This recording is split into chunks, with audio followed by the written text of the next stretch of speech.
तो चलिए एक बार शुरुआत करते हैं फटाफट। एक बार मैं एक बार पीपीटी लगा दूं सो दैट हमारा टाइम जो है बचे।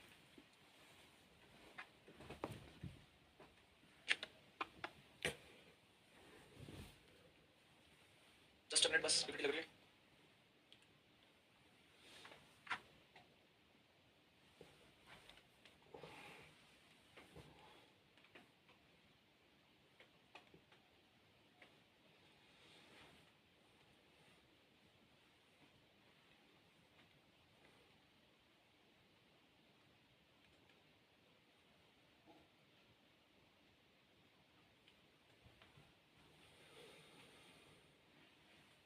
स्लाइड्स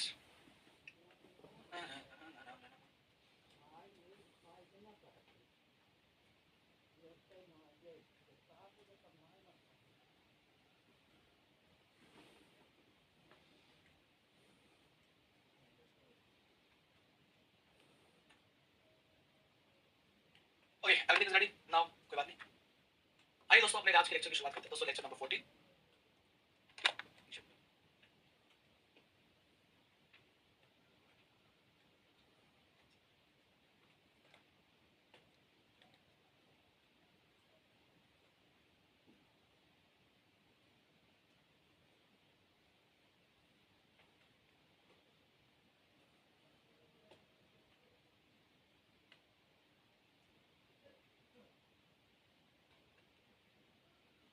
ओके दोस्तों, गुड इवनिंग, कैसा है? सब कुछ तैयार है दोस्तों, आइए शुरुआत करते हैं। हाँ, जल्दी करेंगे भाई ऋतिक जी, जल्दी। ऋतिक जी जो भी आपका नाम है भाई। दोस्तों लास्ट क्लास में मैंने आपको रिप्रेजेंटेशन टॉपिक शुरुआत किया था और रिप्रेजेंटेशन टॉपिक को आज हम आगे बढ़ा रहे हैं। एंड रिप्रेजेंटेशन टॉपिक हाँ चलिए दोस्तों, ये सब मैं आपको करवा चुका था। तो जो करवा चुका मैं हटा देता हूँ स्लाइड के रूप में, ये हटा देता हूँ। नाउ ये सब मैं आपको पढ़ा चुका था। फिशर रिप्रेजेंटेशन कंप्लीट हो चुकी थी लास्ट क्लास में। फिशर रिप्रेजेंटेशन खत्म करा चुका दोस्तों। आज हमारी है शोहर्स रिप्रेजेंटेशन की एंड न्यूमैन रिप्रेजेंटेशन की, और उसके कुछ उसके बाद इंटर करवा जाएंगे कुछ क्वेश्चंस। चलिए सामने तो शोहर्स रिप्रेजेंटेशन कैसे बनाई जाएगी। तो शोहर्स की कुछ बातें मैं आपको ऑलरेडी बता चुका था कि शोहर्स पहली बार तो पढ़ते क्यों है दोस्तों। पहली बार इसलिए पढ़ते हैं क्योंकि शोहर्स रिप्रेजेंटेशन यूज करके रिएक्शन मैकेनिज्म चैप्टर हमारे लिए बहुत इजी हो जाएगा। और वहां जब रिएक्शन मैकेनिज्म में आप अटैक की बातें करोगे तो वहां पे अक्सर शोहर्स की रिप्रेजेंटेशन बनाओगे, या जब रिएक्शन को एमओटी अप्रोच से आप सीखने की कोशिश करोगे तो वहां पे अक्सर शोहर्स आपको काफी ज्यादा बेनिफिट देने वाला है। ठीक है, तो वो बातें वहां यानी कि इसका यूज होगा रिएक्शन मैकेनिज्म के अंदर। और दूसरी इंपॉर्टेंट बात है, शोहर्स बनाने के लिए एटलीस्ट हमारे पास एटलीस्ट 2 कार्बन सिस्टम होना चाहिए। एटलीस्ट 2 कार्बन सिस्टम हमारे पास प्रेजेंट होना चाहिए शोहर्स बनाने के लिए। We should have 2 carbon system. ठीक है, ये बात ध्यान रखना चाहिए, कम से कम 2 कार्बन हमारे पास होने चाहिए। सो मैंने 2 कार्बन का एक वेज डैश का रिप्रेजेंटेशन ले लिया और अब इस 2 कार्बन के वेज डैश के रिप्रेजेंटेशन को मैं शोहर्स में कन्वर्ट कराऊंगा। सो अभी इसको भूल जाओ, ठीक है, केवल इसको ध्यान रखो कि हमारे पास 2 कार्बन का एक वेज डैश रिप्रेजेंटेशन है। इसमें दोनों कार्बन पे जो वेज डैश है वो ऊपर की तरफ है और जो सेंट्रल प्लेन की बॉन्ड है वो नीचे की तरफ है। ठीक है, कैसा भी हो सकता है आपके मन में जैसे का वैसा बना लेते, कोई दिक्कत नहीं। 2 कार्बन का सिस्टम है तो इसका शोहर्स कैसे बना, बड़ा आसान है। शोहर्स दोस्तों सबसे पहले सीसी बॉन्ड को लेकर रिप्रेजेंट किया जाता है। तो यहाँ क्या है कि सीसी बॉन्ड ऐसे सीधा दिखा रखे हैं और कार्बन लिख के दिखा रखे हैं। हम क्या करेंगे दोस्तों, शोहर्स बनाने के लिए सीसी बॉन्ड का जो ये बॉन्ड है इसको टेढ़ा बनाएंगे, ऐसा टेढ़ा, ठीक है, ऐसा ऊपर चढ़ता हुआ टेढ़ा बना देंगे। और यहाँ पे कार्बन दिखाएंगे नहीं। बाय डिफॉल्ट है ये दोनों कार्बन टर्मिनल है। बाय डिफॉल्ट है ये बॉन्ड सीसी बॉन्ड है एंड टर्मिनल पे कार्बन प्रेजेंट है। कार्बन यहाँ पे लिख के नहीं दिखाए जाएंगे। नाउ जब ये पता ही है कि ये कार्बन है और ये कार्बन है और ये कार्बन का बॉन्ड है, तो हर कार्बन के 4 वैलेंसी कंप्लीट होनी चाहिए। एक वैलेंसी तो इन दोनों की आपस में कंप्लीट होगी, दोनों की 3 वैलेंसीज बाकी है। तो उन 3 वैलेंसी को कैसे रिप्रेजेंट किया जाएगा, तो हम कहेंगे वन बाय वन चेक करेंगे। सबसे पहले लेफ्ट वाले कार्बन की बात करते हैं, ये वाला कार्बन। उसमें हम देखेंगे जो हमारे पास बॉन्ड्स है वो किस सिचुएशन में है। तो हम कहेंगे यार बॉन्ड जो है एक वाई बना रहे हैं, और इस वाले की बात करें तो ये भी एक वाई बना रहे हैं। तो वन बाय वन चलेंगे। ये लेफ्ट वाले कार्बन पे जो बॉन्ड्स है वेज डैश और नॉर्मल वाला एक सीधा वाई बना रहे हैं। तो तुम्हें क्या करना है, यहाँ सीधा वाई तो वेज डैश और नॉर्मल इस तरीके से दिखाया गया है। यहाँ ये सीधा वाई बिल्कुल स्ट्रेट बना देना, एक वाई जैसे बनाते हैं ऐसे बना देना, नीचे की तरफ डंडा और इस तरीके से एक वाई बना दिया। सीधा वाई का सीधा वाई बना दो। सिमिलरली इस राइट वाले पे भी एक सीधा वाई बना हुआ है, थोड़ा सा इस तरीके से टिल्टेड है, पर यहाँ जब हम बनाएंगे सीधा वाई बनाएंगे और बिल्कुल एक्जेक्टली सीधा ही बनाएंगे, नीचे की तरफ बनाएंगे दोस्तों। सो ये हो गया इनके सब्स्टिट्यूएंट की पोजीशन। अब सब्स्टिट्यूएंट लगा दीजिए दोस्तों। सब्स्टिट्यूएंट कैसे लगाएंगे, सेम तरीके से लगाएंगे। नीचे डी है, नीचे डी लगा देंगे दोस्तों। इधर इन दोनों ऊपर वालों में लेफ्ट वाले पे ए है, राइट वाले पे बी है। लेफ्ट वाले पे ए लगा देंगे, राइट वाले पे बी लगा देंगे दोस्तों। इन दोनों ऊपर वालों में राइट वालों पे राइट कार्बन के इन दोनों वालों पे लेफ्ट में ए है और राइट में एफ है, एज इट इज लगा दिया। नीचे जी है, एज इट इज लगा दिया। और ये बन गया sawhorse representation of this wedge dash representation. इस वेज डैश रिप्रेजेंटेशन का ये बन गया शोहर्स रिप्रेजेंटेशन। नाउ अब वेज डैश रिप्रेजेंटेशन दोस्तों इसी में हमेशा दी जाएगी, ऐसा कोई जरूरी नहीं है। यहाँ एक सीसी सिंगल बॉन्ड है और इसके लोग रोटेशन भी हो सकता है 60 डिग्री का, 120 डिग्री का, 5 का, 10 का, 15 का, 180 का, कोई भी हो सकता है। तो मान लीजिए मैंने 180 का रोटेशन करवाया, तो मैं इस सीसी बॉन्ड के लोग 180 का रोटेशन करवाऊंगा तो लेफ्ट वाला हिस्सा मैंने कांस्टेंट रखा ए बी डी। राइट वाले हिस्से को जब 180 पलटी मारेंगे तो नीचे वाला जी ऊपर चला जाएगा, वेज वाला एफ डैश पे आ जाएगा और डैश वाला की वेज पे आ जाएगा दोस्तों। इस तरीके से 180 के बाद ये स्ट्रक्चर बन जाएगी, इसमें एक तरफ सीधा वाई बन रहा है और एक तरफ उल्टा वाई बन रहा है। तो बस यहाँ भी इसका शोहर्स रिप्रेजेंटेशन जब बनाएंगे तो कैसे दिखाएंगे? सबसे पहले दोनों के इस सीसी बॉन्ड को हम ट्रीट करके दिखा देंगे। तो एक कार्बन है, एक कार्बन है दोस्तों। अब आइए इनके सब्स्टिट्यूट दिखाए जाते हैं। लेफ्ट वाले पे एक सीधा वाई बन रहा है, तो यहाँ पर भी एक सीधा वाई हमने बना दिया दोस्तों, ठीक है। इसके ए सब्स्टिट्यूट को एज इट इज दिखा दिया, इसके बी सब्स्टिट्यूट को एज इट इज दिखा दिया, नीचे वाले को डी को एज इट इज दिखा दिया। यहाँ वाला कैसे डिसाइड करेंगे? लेफ्ट वाला राइट वाला as it is left right लगा दिया। ऊपर जी वाला देखो, पहली बात तो इस कार्बन पे उल्टा वाई बन रहा है, दिस इज उल्टा वाई, दो डंडे नीचे की तरफ है, एक ऊपर की तरफ है। सो इट्स उल्टा वाई, और उल्टा वाई को बिल्कुल सीधे तरीके से बनाया जाएगा। ये डंडा ऊपर की तरफ, दो डंडे नीचे की तरफ दोस्तों, ठीक है। नाउ ऊपर वाले पे जी लगा देंगे दोस्तों, कोई डाउट ही नहीं है। और नीचे वाले में लेफ्ट पे एफ है, लेफ्ट पे एफ लगा दिया, राइट पे ई है, राइट पे ई लगा दिया, और ये हमारी शोहर्स रिप्रेजेंटेशन बन गई इसकी दोस्तों। इस पर्टिकुलर वेजनेस की शोहर्स बन गई। अब दोस्तों ये जो शोहर्स बनी, ये भी आपस में 180 डिग्री का रोटेटेबल सिचुएशन में है दोस्तों। सीसी बॉन्ड के लोग जैसे ये रोटेटेबल है, ऐसे आपस में ये भी रोटेटेबल है। सो हम इन दोनों को कहेंगे कि दोनों जो स्ट्रक्चर्स बनाई, ये दोनों स्ट्रक्चर एक ही मॉलिक्यूल की सिंगल बॉन्ड के रोटेशन के अराउंड बनने वाली स्ट्रक्चर्स है। एक मॉलिक्यूल के सिंगल बॉन्ड के अराउंड बनने वाले स्ट्रक्चर्स को एक मॉलिक्यूल की कन्फर्मर्स बोला जाता है। ये दोनों आपस में कन्फर्मर्स है, और इन कन्फर्मर्स के जब नाम डिफाइन करते हैं तो मैंने सेम वाई के पीछे सेम वाई आ जाए, वाई के पीछे वाई यानी डंडे के पीछे डंडा आ जाए, तो इनको इक्लिप्स कन्फर्मेशन कहते हैं दोस्तों। It will be called as eclipse confirmation. Spelling अपना चेक करना भाई, इक्लिप्स कन्फर्मेशन। एंड ये जब एक वाई के पीछे उल्टा वाई आ जाए, तो एक उल्टा वाई के पीछे वो सीधा वाई आ जाए, तो इनको स्टैगर्ड कन्फर्मेशन कहते हैं। स्टैगर्ड कन्फर्मेशन कहते हैं, स्टैगर्ड कन्फर्मेशन ये कहलाएगी इक्लिप्स कन्फर्मेशन, ये कहलाएगी स्टैगर्ड कन्फर्मेशन। दोस्तों इस तरीके से दो कन्फर्मेशन को डिफाइन करते हैं। हालांकि कन्फर्मेशन के बारे में, इक्लिप्स और स्टैगर्ड के बारे में हम कन्फर्मेशन का जो चैप्टर है वहां पे डिटेल में पढ़ेंगे, तो उनकी बातें वहीं करेंगे, इनमें और ज्यादा फर्दर आगे नहीं बढ़ेंगे। यहाँ हमारा मोटिव था कि वेजनेस से शोहर्स कैसे बनाए, वेजनेस से शोहर्स कैसे बनाए, बना लिया। चलिए शोहर्स यहीं पे खत्म हो जाता है। आइए हम न्यूमन की तरफ बढ़ने वाले दोस्तों, जरा सामने देखिए न्यूमन की कहानी हम यहाँ कवर करने वाले हैं। न्यूमन के लिए मैंने सेम ही एग्जांपल लिया, कुछ बातें कॉमन है। पहली बात कॉमन है, just like sawhorse representation, Newman representation बनाने के लिए भी एटलीस्ट 2 कार्बन का सिस्टम चाहिए। न्यूमन रिप्रेजेंटेशन बनाने के लिए एटलीस्ट क्या चाहिए? 2 कार्बन का सिस्टम चाहिए दोस्तों, एटलीस्ट 2 कार्बन का सिस्टम चाहिए। जरा समझिए। सेकंड इंपॉर्टेंट बात, एग्जांपल बिल्कुल सेम है जैसे जो हमने शोर्स में लिया था। तो शोहर्स और न्यूमन में केवल एक ही डिफरेंस है जब हम बनाएंगे कि शोहर्स में तो कार्बन कार्बन के इस बॉन्ड को इस डंडे से दिखाया जाता है, कार्बन कार्बन के इस बॉन्ड को डंडे से दिखाया जाता है। न्यूमन में कार्बन कार्बन के इस बॉन्ड की जगह एक सर्कल यूज किया जाता है। दैट्स द ओनली डिफरेंस, बाकी सब चीजें सेम है दोस्तों। हेंस न्यूमन बनाने जा रहे हैं, देखिए कैसे बनाएंगे न्यूमन। इस एग्जांपल का न्यूमन बनाने जाएंगे दोस्तों, पहले इस एग्जांपल को बनाते हैं। क्या करेंगे? इस सीसी सिंगल बॉन्ड को यहां हम एक सर्कल से रिप्लेस कर देंगे। एक सर्कल हमने बना दिया, ये जो सर्कल है ये हमने बना दिया, ठीक है। ये हो गया पहला स्टेप। अब क्या करें? अब आपको सेकंड स्टेप में दोस्तों इन दोनों कार्बन में से किसी भी एक कार्बन के अलोंग देखना है, ठीक है। हमें ऐसे पॉइंट ऑफ व्यू से देखना है इस मॉलिक्यूल को जहां एक कार्बन के पीछे दूसरा कार्बन छुप जाए। वो कहां से होगा? या तो वो पॉइंट ऑफ व्यू यहां से आ सकता है कि भाई मैं काम करूं, यहां से देख लो दोस्तों। जब मैं यहां से देखूंगा एग्जैक्टली इस कार्बन के पीछे ये कार्बन एग्जैक्टली छुप जाएगा। सेम तरीके से अगर मैं यहां से देखूंगा दोस्तों, इस कार्बन के पीछे कार्बन छुप जाएगा। दोनों में से कोई भी पॉइंट ऑफ व्यू आप यूज कर सकते हैं जो भी आपका रिप्रेजेंटेशन बनाने के लिए। यहां से देखोगे दोस्तों, ऐसे सिनेरियो में यहां से देखोगे तो नजदीकी जो कार्बन होगा उसको फ्रंट कार्बन का नाम दिया जाएगा।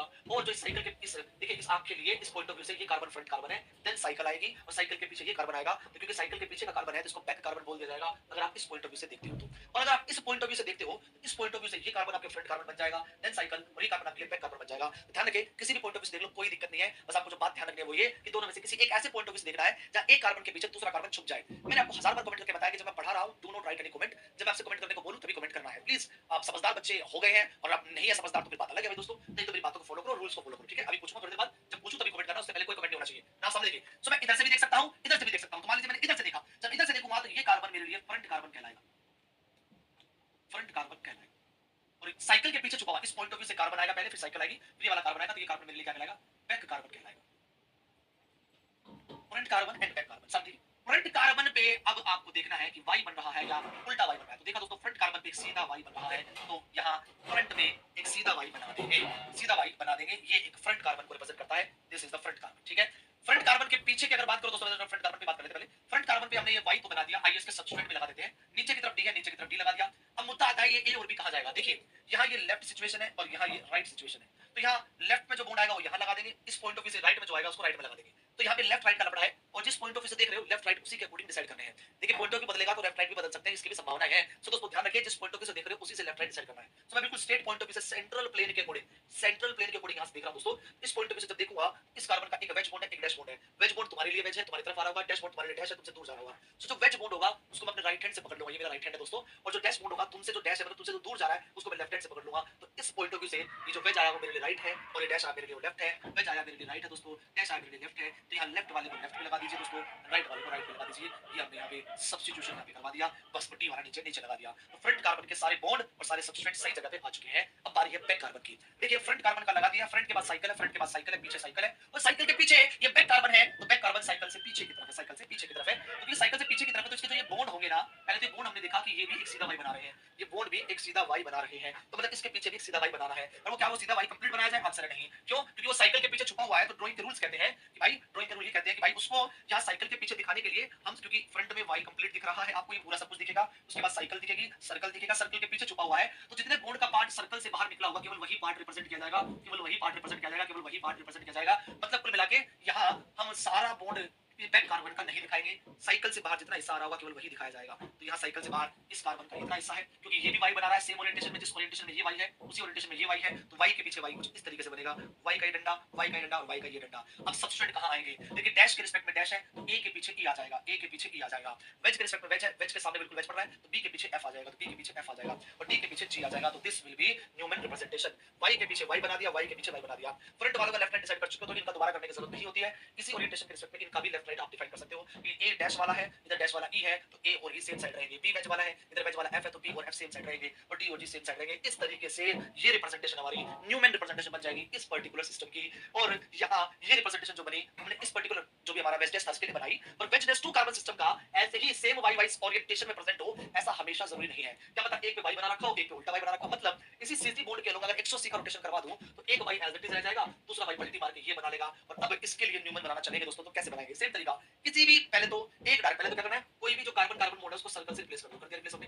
नाउ सेकंड काम क्या है? ऐसे पॉइंट ऑफ व्यू देखिए जहां एक कार्बन के पीछे दूसरा कार्बन छुप जाए, या तो यहां से देखो या फिर यहां से देखो, दोनों में से किसी से देख लो जहां तुम्हें अच्छा लगता है उससे देखो। लेट्स सपोज मैंने यहां से ही देखा, जब देखा तो ये मेरे फ्रंट कार्बन कहलाएगा Fc और ये मेरे कार्बन कहलाएगा बैक कार्बन, इसको हम Bc बोल देंगे। तो ये front carbon and back carbon, तो कहेंगे सर्कल ये रहा, ठीक है।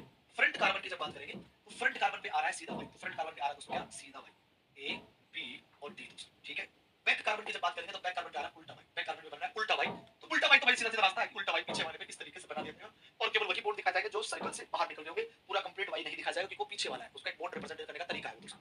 ये आधे आधे डंडे में ये बता रहे हैं कि वो बैक कार्बन है, ठीक है, सर्कल के पीछे की तरफ। नाउ इसके सब्स्टिट्यूट कैसे दिखाएंगे दोस्तों? तो दोस्तों जैसे यहां से देखने पर डी नीचे था लगा दिया, यहां से देखने पर दोस्तों आपका वेज राइट, आपका वेज जो है वो राइट हैंड पे आ रहा है, या आपका राइट हैंड पे आ रहा था, या आपका लेफ्ट हैंड पे आ रहा था दोस्तों। तो बिल्कुल सेम तरीके से नीचे के लिए भी यहां से देखने पर ये वाला जो वेज होगा, ये वेज जो नीचे की तरफ आ रहा है ये भी मेरे राइट हैंड पे आ रहा होगा, और डैश जो है जिससे दूर हो जा रहा है वो मेरे लेफ्ट हैंड पे आ रहा होगा, ये भी राइट हैंड पे है दोस्तों और ये भी लेफ्ट हैंड पे है। तो सेम तरीके से आप करेंगे, जी एज इट इज आ गया, वेज पे आएगा ई, सॉरी राइट पे आएगा ई और डैश एल, इस डैश पे आएगा दोस्तों एफ दोस्तों। तो बेटर रहेगा लेफ्ट राइट करके इस क्वेश्चन को सोल्व करिए, न्यूमन में लेफ्ट राइट करके सोल्व करोगे तो कभी दिक्कत नहीं होगी। सो इस तरीके से न्यूमन रिप्रेजेंटेशन भी हमने यहां बना लिया। पॉइंट ऑफ व्यू के अकॉर्डिंग ही लेफ्ट राइट डिसाइड करें, पॉइंट ऑफ व्यू के अकॉर्डिंग डिसाइड करें, जिस पॉइंट ऑफ व्यू पे खड़े हैं उसी पॉइंट ऑफ व्यू पे इमेजिन करके ही आपको लेफ्ट राइट डिसाइड करना है। तो यहां से फ्रंट कार्बन का लेफ्ट राइट क्या, तो ये लेफ्ट आएगा राइट आएगा, कैसे? यहां से फ्रंट में ये होना, ये मत करना कि लेफ्ट राइट, ऐसे मत करना, ये तो फ्रंट पॉइंट ऑफ व्यू है, पे खड़े हैं। इस पॉइंट ऑफ व्यू पे एक वेज बॉन्ड है जो तुम्हारी तरफ जा रहा है, एक डैश बॉन्ड है जो तुमसे दूर जा रहा है। एक्चुअल में दो बॉन्ड इस तरीके से है, एक तुम्हारी तरफ और एक मेरी तरफ दोस्तों। सो जो तुम्हारी तरफ जा रहा है वेज जो है उसको मैं राइट हैंड से पकड़ लूंगा, जो तुमसे दूर जा रहा है डैश जो है उसको मैं लेफ्ट हैंड से पकड़ लूंगा, that's why it is right, that's why it is left. And similarly ये भी वेज डैश पे लेफ्ट राइट हमने असाइन कर दिया और ये यहां पे हमारे पास एक स्केलेटन बन गया। सो ये भी एक न्यूमन रिप्रेजेंटेशन है इस सिस्टम की। अगेन ये दोनों सिस्टम एक दूसरे में 180 डिग्री के अलोंग रोटेशन होने से बने हैं, 180 डिग्री के रोटेशन होने से बने हैं। तो ये दोनों मॉलिक्यूल एक ही मॉलिक्यूल को या एक मॉलिक्यूल की ही दो स्ट्रक्चर्स है जो कि सीसी बॉन्ड के लोग रोटेट होने से बनी है। एक मॉलिक्यूल की वो स्ट्रक्चर जो सीसी बॉन्ड रोटेशन से बनती है उनको कन्फर्मर्स बोला जाता है दोस्तों। ये दोनों कन्फर्मर्स ऑफ द मॉलिक्यूल है, जो भी मॉलिक्यूल का कंपाउंड का नाम है दोस्तों। सो इसमें जब वाई के पीछे वाई बन रहा हो, एक्जेक्टली वाई के पीछे बैक कार्बन पे वाई बन रहा हो, तो ये इक्लिप्स कन्फर्मेशन कहलाती है। It will be called as eclipse confirmation. और जब वाई के पीछे उल्टा वाई बन रहा हो, ये कहलाएगी staggered conformation. It will be called as staggered conformation. तो इक्लिप्स और स्टैगर्ड कन्फर्मेशन यहां से निकल के आएंगी और इस तरीके से हम अपना वेजनेस रिप्रेजेंटेशन से शोहर्स सॉरी न्यूमन रिप्रेजेंटेशन बना लेंगे और यहीं पे हमारी sawhorse representation and our Newman representation दोनों खत्म हो जाती है। फटाफट कमेंट बॉक्स में बताइए कमेंट करके कि जितना मैंने पढ़ाया अभी आपको वो सारा समझ में आया क्या। इसके बाद डिफरेंट रिप्रेजेंटेशन जो टॉपिक में मैं करा रहा हूं, इसके कुछ बातें और बाकी हैं, उनको करने के बाद आपकी सारी पिक्चर क्लियर हो जाएगी। वो उसके लिए इंतजार करिए 2 मिनट 3 मिनट का। और पहले मुझे केवल इतना कमेंट करके बताइए कि जितना मैंने शोहर्स और न्यूमन के बारे में बताया कि आपको वो क्लियर है क्या। अगर वो क्लियर है तो फिर हम आगे बढ़ेंगे दोस्तों। चलिए फटाफट कमेंट करके बताइए।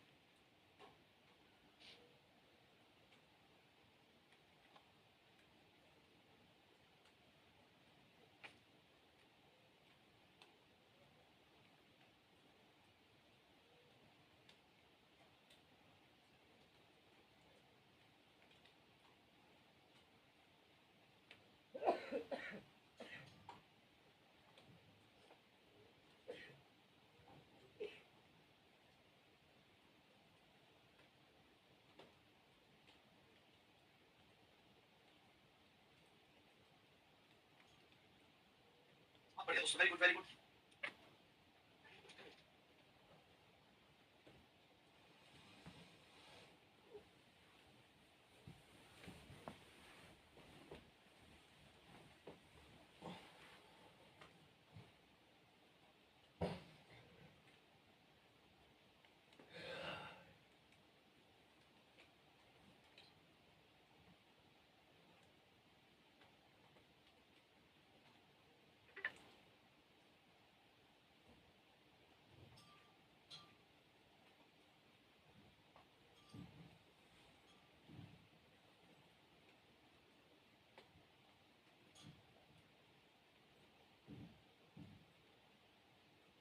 Very good. चलिए आइए अब हम कहानी को आगे लेके चलते हैं।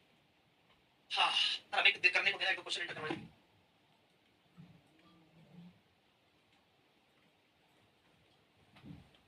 संजय कह रहे कि आप अपडेट हो उसके बाद बार-बार प्रॉब्लम आ रही है, क्या प्रॉब्लम आ रही है? लास्ट से बात करेंगे संजय ना, लास्ट करेंगे discuss. We will discuss in the last at 6:45 6:45 पे बात करेंगे। अभी मेरे यहाँ पे तो सब सही चल रहा है। ठीक है, मेरे यहाँ तो कोई दिक्कत नहीं है। अब यहाँ पे कोई क्लास में कोई दिक्कत आ रही है किसी को? अटक-अटक के चल रही है, कोई कह रहा है क्लास में नहीं प्रॉब्लम, या तो सबसे चल रहा है यार। किसी को कोई प्रॉब्लम क्लास में? बफरिंग हो रहा है क्या? तो नहीं कुछ अच्छे। मीटिंग बंद करके दोबारा चालू कर। मीटिंग बंद करके दोबारा चालू कर। एक इसमें उसमें सेटिंग्स में जाओ सुन। उसमें जाके केबीपीएस को है ना उसने 1000 के आसपास लिया। 1080 केबीपीएस को आउटपुट की केबीपीएस आउटपुट पे जा, आउटपुट पे जा। 1080 है इसको या तो 1080 पे लिया। हाँ मैंने कितना ही हो सकता है टाइप कर उसमें कितना डाल दिया, डाल दे उसमें डाल दे। नहीं तो विशो तो उसको डाउन कर देगा। ठीक है अभी अगर अभी पहुंच तो फिर कोई और दिक्कत है। हम रोटेट अच्छा उसको कर रोटेट कर रिफ्रेश कर। अब ठीक है भाई कमेंट में बताओ अब सही है क्या? अब बताओ अब सही है क्या? अब सही है? हो गया तुम्हारा प्रॉब्लम सॉल्व। चिल करो ऐसे करो भाई। सारी क्लास अभी आज हो रही है। अगर नेटवर्क का इशू है तो 1000 के बीच में नहीं बच्चा कल भी कल जो क्लास हुई है कहाँ पे किसी जगह पे भी हुई जो मैं तो नहीं हूँ किसी को नहीं जो कहीं पर भी हुई है। ठीक है मतलब जिसमें इन बैच में जा रही है वीएलसी में सब में जा रही है इसकी भी क्लास जा रही है उसके सिस्टम में ये सेटिंग करने का जा सकता है। अब वॉइस तो कम बोल रहा हूँ तभी तो स्लो आएगी भाई। अभी तो तेज बोलूंगा ना। Now everything is clear okay. सब चीजें अरे ठीक हो जाएंगे चिल करो यार। ओके चलो डन बस प्लीज नो मोर कमेंट्स।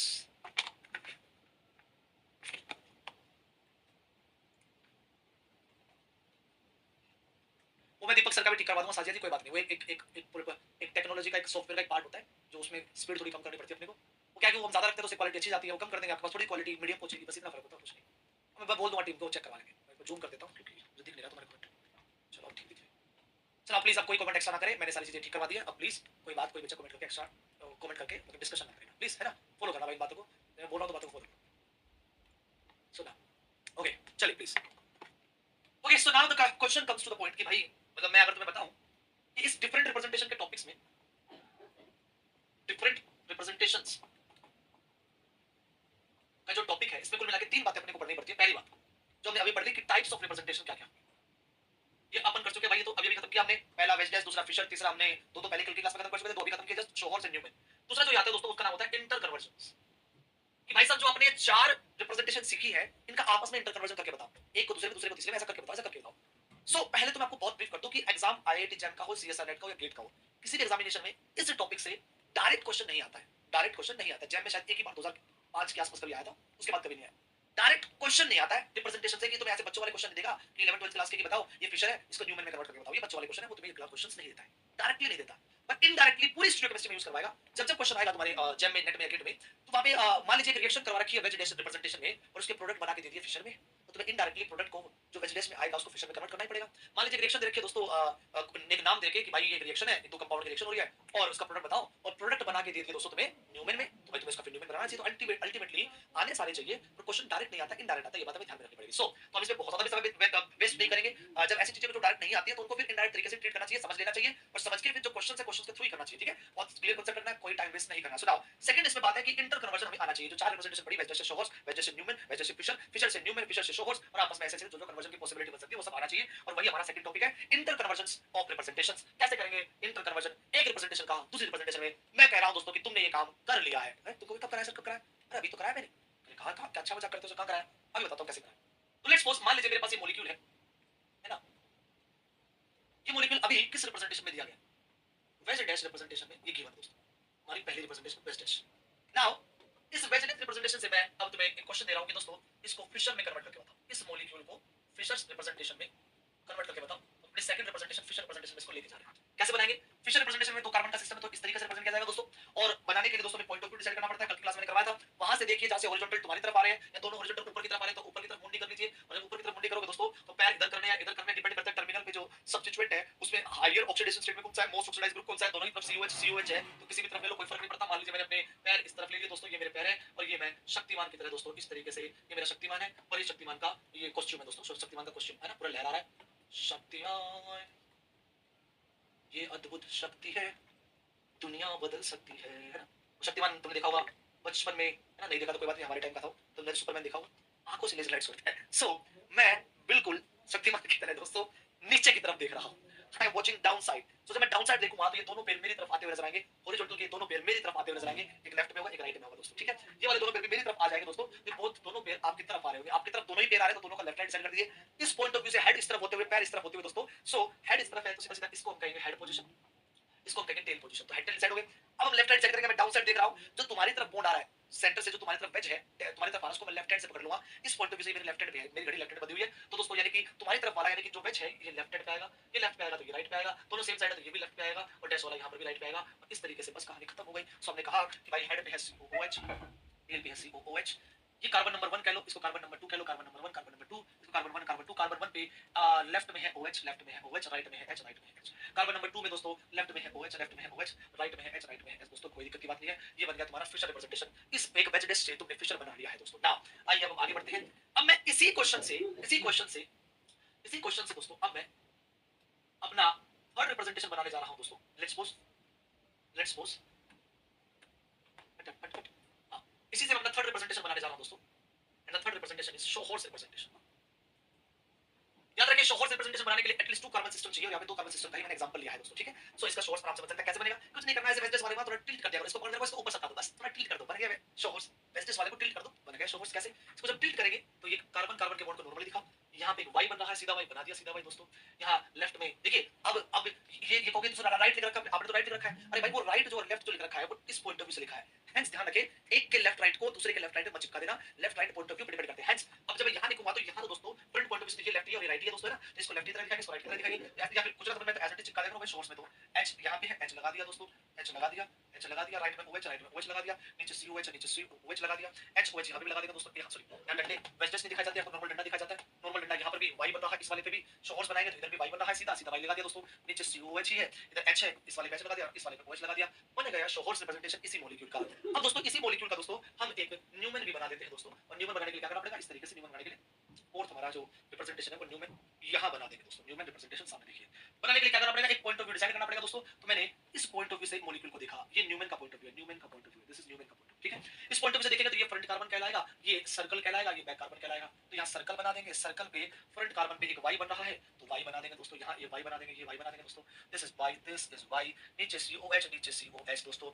यहाँ इसमें इस पॉइंट ऑफ व्यू से देखिए, इस पॉइंट ऑफ व्यू से देखेंगे, देखिए अब पॉइंट ऑफ व्यू ये है, ये पॉइंट ऑफ व्यू से देखोगे तो जो वेज वाला होगा वो तुम्हारी तरफ होगा और वेज वाला जो तुम्हारी तरफ है अब की बार वो मेरे राइट हैंड में होगा, और जो डैश वाला तुमसे दूर है, डैश वाला जो तुमसे दूर है वो मेरे लेफ्ट हैंड पे होगा। तो मतलब अब की बार पिंक पॉइंट ऑफ व्यू से ये आपका राइट वाला बन जाएगा और ये आपका लेफ्ट वाला बन जाएगा। हेंस साफ साफ देख लो, ऑरेंज पॉइंट ऑफ व्यू से जब देखा था तो लेफ्ट ये था, राइट ये था, टॉप से जब देखा, जब पिंक पॉइंट ऑफ व्यू से देखा, पिंक पॉइंट ऑफ व्यू बना देता हूं, पिंक पॉइंट ऑफ व्यू ना, पिंक पॉइंट ऑफ व्यू से जब देखा, पिंक पॉइंट ऑफ व्यू से जब देखा दोस्तों, इस नजर से जब देखा इसको, इस नजर से देखने पर ये लेफ्ट आया, ये राइट आया, बाहर वाला राइट होगा, पीछे वाला लेफ्ट होगा। हेंस लेफ्ट राइट किस पे डिपेंड करते हैं, पॉइंट ऑफ व्यू पे डिपेंड करते हैं। सो राइट आया तो इसको राइट में लगा देंगे OH को, लेफ्ट आया तो H को लेफ्ट में लगा देंगे, COH नीचे थाई। उसके बाद सर्कल आएगा, सर्कल आ गया, उसके बाद बैक कार्बन आएगा, बैक कार्बन आ गया। सो बैक कार्बन जब दिखाया जाएगा दोस्तों, बैक कार्बन जब दिखाया जाएगा तो ये रहा बैक कार्बन, लेट्स सपोज ये भी सीधा वाई बना रहा है तो बॉन्ड के पीछे बॉन्ड बना देंगे, बॉन्ड के पीछे बॉन्ड बना देंगे दोस्तों। तो यहाँ डैश के पीछे डैश है, H के पीछे H आ जाएगा दोस्तों, वेज पे OH है, वेज के पीछे OH है, OH आ जाएगा दोस्तों, है ना? COH के पीछे COH आ जाएगा और इस तरीके से दोस्तों हमारे पास स्ट्रक्चर बन जाएगी and that is Newman representation. दोस्तों कमाल की बात है, एक ही मॉलिक्यूल से हमने उसका फिशर भी बना डाला, उसका शॉर्ट भी बना डाला, उसका न्यूमन भी बना डाला। और दोस्तों अब मान लीजिए पेपर में तुमसे क्वेश्चन पूछे,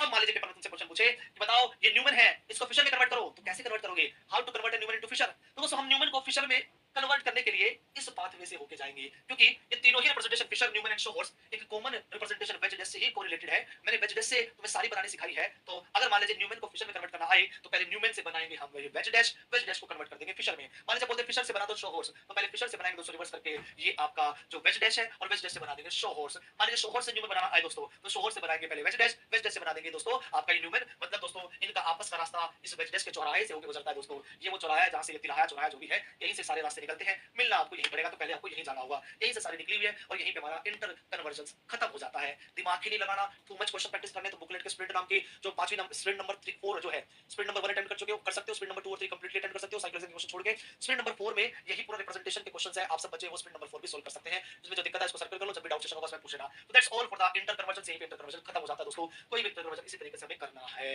दैट्स ऑल, खत्म इंटर कन्वर्जन दोस्तों। आई होप आप सबको सारी कहानी समझ में आएगी। फटाफट कमेंट बॉक्स में टाइप बताइए कि आपको इंटर कन्वर्जन की कंप्लीट स्टोरी समझ में आई, जल्दी बताओ, जल्दी, डोंट वेस्ट टाइम, फटाफट क्या कंप्लीट स्टोरी इंटर कन्वर्जन की समझ में आई है, जो मैंने पढ़ा था समझ में आया क्या, इसके अलावा प्रैक्टिस करनी है, आराम से घर पे प्रैक्टिस करें। स्प्लिट नंबर 4, कोई और टाइम वेस्ट इसमें नहीं करेंगे। ध्यान रखिए, ये डायरेक्टली पेपर में नहीं आता है, ये डायरेक्टली पेपर में नहीं आता है, एग्जाम में इनडायरेक्ट आता है, इसलिए उसको इसी तरीके से डील करेंगे। जो डायरेक्टली आएगा उसमें ज्यादा समय बिताएंगे, जो इनडायरेक्टली आएगा तो उसमें टॉपिक को पढ़ेंगे और क्वेश्चन के माध्यम से बाकी प्रैक्टिस करेंगे। ठीक है भाई?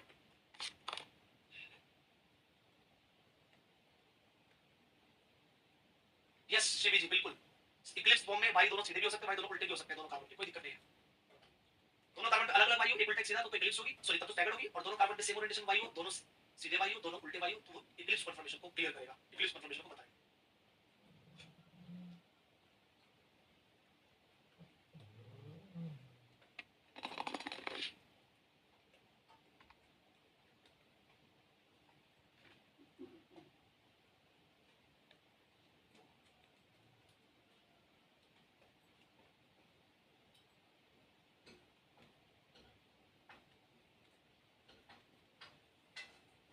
बहुत बढ़िया, वेरी गुड दोस्तों। आगे बिना किसी समय को वेस्ट करते हुए आगे चलते हैं।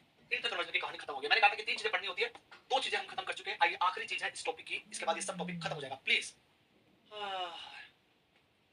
अरे वो मैं लाइट से आगे खड़ा था इसलिए मैं अच्छे से विजिबल नहीं हो रहा था। सामने से लाइट आती है ना, बाकी सब यहाँ पे बैकग्राउंड ब्लैक है ताकि रेडिएशन एब्जॉर्ब हो जाए, एक्स्ट्रा रिफ्लेक्शन ना आए। मैं डिफरेंट स्टूडियो में हूँ ना आज, तो यहाँ लाइट्स यहाँ पे जहाँ मैं खड़ा हूँ, इसलिए अब मेरा चेहरा क्लियर नजर आ रहा होगा। जब मैं लाइट से आगे चला जाता हूँ तो फिर चेहरा नजर नहीं आता। ठीक है, कोई बात नहीं, इधर देख लो भाई, भगवान की देना, क्या कर सकते हैं। निकिता सामने देखो भाई। चलो भाई सामने देखो। अरे मैं लाइट बैकअप से दिख रहा हूँ। चलो तुम्हारा थर्ड जो टॉपिक है, इसी का थर्ड जो सब टॉपिक का भी सब टॉपिक है, that is allowed and not allowed rotations.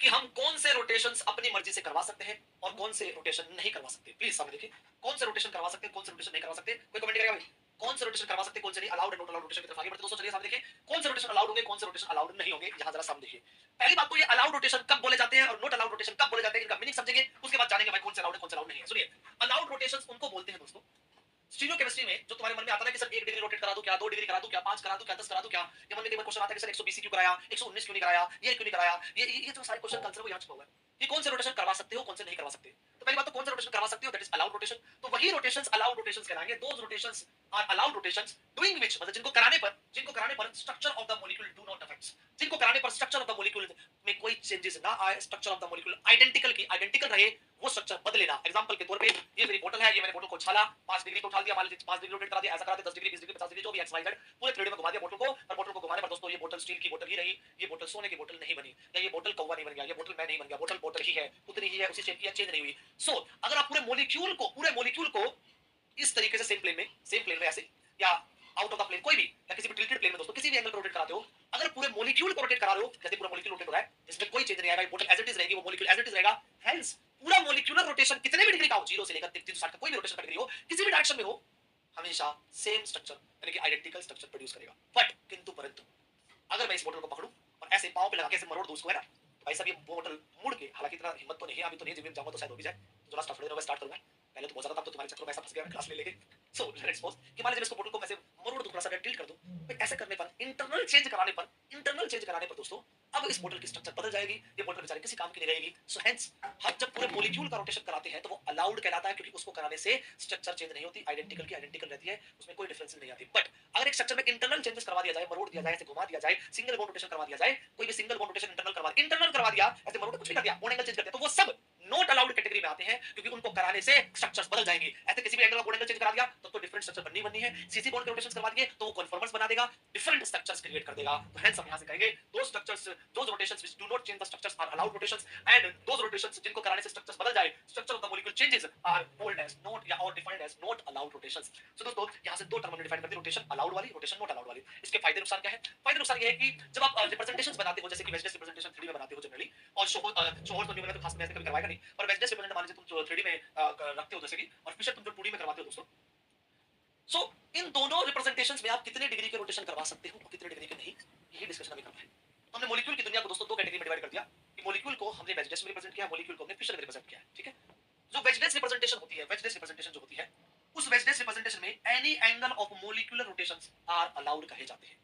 वेजनेस representation क्योंकि 3D रिप्रेजेंटेशन है, और 3D रिप्रेजेंटेशन के पूरे मॉलिक्यूल को कितने भी डिग्री पर रोटेट करा दो, वो मॉलिक्यूल की इंटरनल चीजों को चेंज नहीं करता है। हेंस वो स्ट्रक्चर आइडेंटिकल की आइडेंटिकल रहती है, भले ही वो पहले ऐसी हो अब वो ऐसे हो जाए, तो इसको कहते हैं स्पेस में खाली उसका एक तरीके से पोजीशन बदल जाना, बाकी वो स्ट्रक्चर एज इट इज है। जैसे कि दोस्तों हम कहते हैं कि अब ये बोतल मेरे साथ है, तो थोड़ी देर बाद इसको बोतल को उठा के मैं गाड़ी में डाल दूंगा तो बोतल रहेगी, खाली बोतल का स्पेस में पोजीशन बदल गया पर बोतल तो बोतल ही रही। ऐसे ही एक मॉलिक्यूल को तुमने ऐसे पकड़ रखा था, उसको ऐसे रोटेट करा दिया और मॉलिक्यूल को पूरे मॉलिक्यूल को रोटेट कराया है, तो दोस्तों हम कहेंगे पूरा मॉलिक्यूल रोटेट होना मतलब मॉलिक्यूल तो आइडेंटिकल ही रहा, बस उसकी पोजीशन बदली, उससे कोई फर्क नहीं पड़ता, मॉलिक्यूल सेम रहा। हेंस वेजनेस रिप्रेजेंटेशन में कितने भी डिग्री का पर शर्त है, कितने भी डिग्री का पर शर्त है, मॉलिक्यूलर रोटेशन, इंटरनल नहीं, इंटरनल तो अलाउड ही नहीं है, इंटरनल तो अलाउड ही नहीं है, मॉलिक्यूलर रोटेशन कितने भी डिग्री का कराओ वो सभी के सभी अलाउड है। किसके अंदर? वेजनेस के अंदर। इंटरनल रोटेशंस नॉट अलाउड, किसी भी तरीके से वो अलाउड नहीं है। इवन सिंगल बॉन्ड रोटेशंस भी अलाउड नहीं है, क्योंकि सिंगल बॉन्ड रोटेशंस अगर आप कराओगे तो कन्फर्मर्स पैदा हो जाएंगे that are also different energy conformers. So दोस्तों इसीलिए केवल यहां जो इंटैक्ट रखेगी स्ट्रक्चर को वो आपके मॉलिक्यूलर रोटेशंस होंगे जो कि एनी एंगल ऑफ रोटेशन करवा सकते हो। वहीं जब फिशर में आते हैं दोस्तों, फिशर में भी ये दो बातें तो हमें लग रही थी कि सेम ही होनी चाहिए, कि यहां फिशर में ऐसा लग रहा था कि फिशर जो 2D रिप्रेजेंटेशन है, तो एक बात ध्यान रखिए वो जो 2D रिप्रेजेंटेशन बनाई है वो ऐसे नहीं बना दी, उस 3D को हमने 2D में कन्वर्ट करने के लिए फिशर बाबा के रूल्स फॉलो किए हैं। फिशर्स रूल फॉलो किए, कौन से रूल? हॉरिजॉन्टल टुवर्ड्स यू होने चाहिए, वर्टिकल अवे फ्रॉम यू होने चाहिए, ऐसे रूल्स हमने फॉलो किए दोस्तों। सो हेंस फिशर रिप्रेजेंटेशन में सारी चीजें नॉर्मल नहीं होंगी। यहाँ तो मॉलिक्यूलर रोटेशन सभी अलाउड थे, तो क्या फिशर में भी सभी मॉलिक्यूलर रोटेशन अलाउड होंगे क्या? या फिशर में भी सभी मॉलिक्यूलर रोटेशन अलाउड होंगे क्या? तो आंसर है यहाँ सभी मॉलिक्यूलर रोटेशन अलाउड नहीं होंगे। गलती से मत करा देना, क्योंकि सर हम मॉलिक्यूलर करवा रहे हैं, इंटरनल नहीं करवा रहे हैं, सर मॉलिक्यूलर वो तो अलाउड होने चाहिए, नहीं होंगे। क्यों?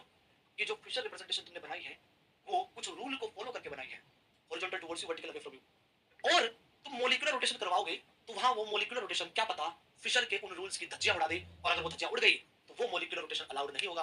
और जो धज्जियां नहीं उड़ाएगा यानी कि फिशर के रूल्स को फॉलो करेगा इनिशियल रोटेशन कराने के बाद भी, दोस्तों उस केस में हम कह देंगे भाई वो रोटेशन अलाउड हो जाएगा। तो फिर हमने सर्च करने की कोशिश की कि भाई कौन से रोटेशन अलाउड होंगे और कौन से नहीं। सिंस जब हम फिशर बनाते हैं तो एक प्रकार का ऐसा या ऐसा डंडा होता है, यानी कि एक प्रकार की प्लेनर शेप्स होती है, 2D शेप्स होती है। तो 2D शेप्स में जब रोटेशंस बताते हैं मॉलिक्यूलर रोटेशंस, तो इस पूरे मॉलिक्यूल को या तो इन प्लेन ऐसे या ऐसे रोटेट कर सकता हूं, इन प्लेन दोस्तों या तो ऐसे रोटेट कर सकता हूं दोस्तों, इन प्लेन या तो इस तरफ या तो इस तरफ रोटेट कर सकता हूं, that is called as in plane rotation. जो प्लेनर स्ट्रक्चर्स होती है उनमें रोटेशन दो तरीके से हम डिफाइन करते हैं, in plane rotations and out of plane rotations, ठीक है, that is out of plane rotations. तो इस मॉलिक्यूल को जो ये 2D में बनाया गया है इसको मैं या तो इस तरीके से रोटेट कर सकता हूं पूरे मॉलिक्यूल को, या आगे पीछे रोटेट कर सकता हूं दोस्तों। अब सुनिए, अगर मैं इन प्लेन रोटेट करता हूं तो 0 डिग्री मतलब 1 डिग्री 2 डिग्री 3 डिग्री ऐसा करके 90 डिग्री 180 डिग्री, तो 0 से 360 के इन प्लेन में इनफाइनाइट रोटेशन हो सकते हैं, 0 से 360 के इनफाइनाइट रोटेशन हो सकते हैं। ऐसे आउट ऑफ प्लेन भी 0 से 360 कैसे इनफाइनाइट रोटेशन हो सकते हैं। सो दोस्तों 0 से 360 के इन प्लेन के इनफाइनाइट रोटेशंस, 0 से 360 के आउट ऑफ प्लेन के इनफाइनाइट रोटेशंस, इन सभी इनफाइनाइट और इनफाइनाइट रोटेशन में से मात्र केवल एक ही रोटेशन ऐसा मिला जो फिशर के रूल को फॉलो करता है, और ये रोटेशन भी कौन सा? मॉलिक्यूलर। मॉलिक्यूलर देखो यहां सारे अलाउड थे, इन प्लेन आउट प्लेन सब अलाउड है, पर यहां मॉलिक्यूलर में से इतने सारों में से केवल एक ही अलाउड मिला जो कि ओवरऑल फिशर रिप्रेजेंटेशन को इंटैक्ट रखेगा, उसके रूल्स को फॉलो करेगा, that is only 180 degree in plane rotation.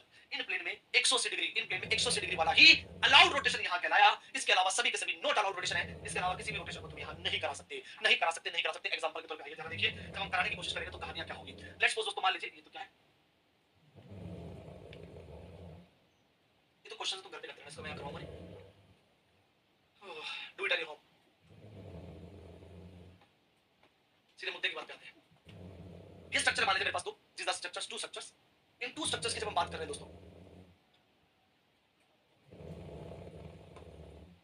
सो जब इन टू स्ट्रक्चर्स की बात कर रहे हैं, इन दो स्ट्रक्चर्स में अगर मैं 180 डिग्री इन प्लेन रोटेशन करा रहा हूं पहला केस, और कोई भी दूसरा एंगल ले लेता हूं 180 degree out of plane rotation में करा रहा हूं दूसरा केस, आप कोई भी ले सकते हैं 90 degree in plane 90 degree out of plane, तुम्हारी मर्जी। तो मैं पहले से 180 डिग्री इन प्लेन रोटेशन करवाता हूं। जब 180 डिग्री इन प्लेन रोटेशन होगा तो इन प्लेन मतलब यहां इस तरीके से रोटेट होगा, और 180 इन प्लेन रोटेशन क्या करवाता है? किसी भी दो चीजों को अपोजिट भेज देता है, ये रोटेट होकर आएगा यहां इन प्लेन में, और ये रोटेट होगा यहां इन प्लेन में दोस्तों।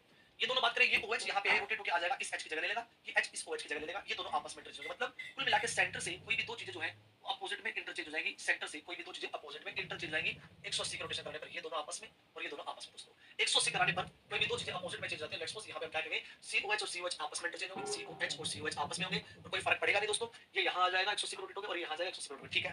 ये OH को पकड़े, ये OH 180 पे रोटेट होगा तो दिस एंगल इज 180, तो ये रोटेट होकर यहां से हाफ हेमिस्फीयर यहां तक पहुंचेगा, तब 180 डिग्री फॉलो होगा। हेंस दोस्तों ये OH चला जाएगा यहां ऊपर, यहां चला जाएगा OH ऊपर, और इसी तरीके से दोस्तों ये वाला H 180 डिग्री फॉलो करके आ जाएगा इस जगह पे, आपस में इंटरचेंज होंगे। सिमिलरली सेंटर के अराउंड ये दोनों भी आपस में इंटरचेंज होंगे, ये H आ जाएगा यहाँ, ये OH आ जाएगा यहाँ पे दोस्तों, OH आ जाएगा यहाँ पे और H आ जाएगा यहाँ पे। तो ये जो स्ट्रक्चर बनी दोस्तों, क्योंकि देखने में भले अलग अलग लग रही हो, यहाँ पे दोनों H लेफ्ट हैंड साइड में, यहाँ दोनों OH लेफ्ट हैंड साइड में है, भले ही देखने में अलग अलग लग रही हो, पर ये दोनों स्ट्रक्चर आपस में आइडेंटिकल स्ट्रक्चर्स है, आइडेंटिकल स्ट्रक्चर्स है। क्यों आइडेंटिकल स्ट्रक्चर्स क्यों है दोस्तों? आइडेंटिकल स्ट्रक्चर्स क्यों है? क्योंकि जब ये रोटेशन हुआ तो यहाँ फिशर के रूल इंटेक रहे या इंटेक्ट रहे, या फिशर के रूल फॉलो हुए, फिशर के रूल बिगड़े नहीं। कैसे? जरा सामने देखें तो फिशर के रूल का मतलब, फिशर के रूल का मतलब आइए समझाता हूं। फिशर के रूल दोस्तों, फिशर के रूल दोस्तों यहाँ पे जैसे एग्जांपल के तौर पे अपनेंगे, ये हॉरिजॉन्टल बॉन्ड पैच होने चाहिए दोस्तों, फिशर के रूल कहते हैं हॉरिजॉन्टल बॉन्ड पैच होने चाहिए। तो देखते हैं क्या रोटेशन करने के बाद यहाँ जो हॉरिजॉन्टल बॉन्ड बने वो आपके वेज ही रहे या वो डैश बन गए। इस बात को समझाने के लिए मैं एग्जांपल लिखता हूं। लेट्स मेरे पास एक पेन है, ये पहले लिखता हूं।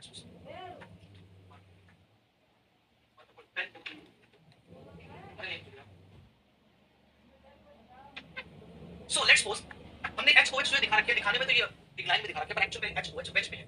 वेज का मतलब है सेंट्रल प्लेन से ये भी OH बाहर निकला हुआ है और ये भी जो H है बाहर निकला हुआ है। और जब ये हमारा CC बॉन्ड है, ये हमारा CC बॉन्ड है, तो एक एक पेयर को चेक करते हैं। पहले इस पेयर को चेक करते हैं जो वेज पे निकला हुआ है, ठीक है? ये वाला डैश पे है, ये वाला डैश पे है दोस्तों, ये वाले वर्टिकल वाले डैश पे, ठीक है?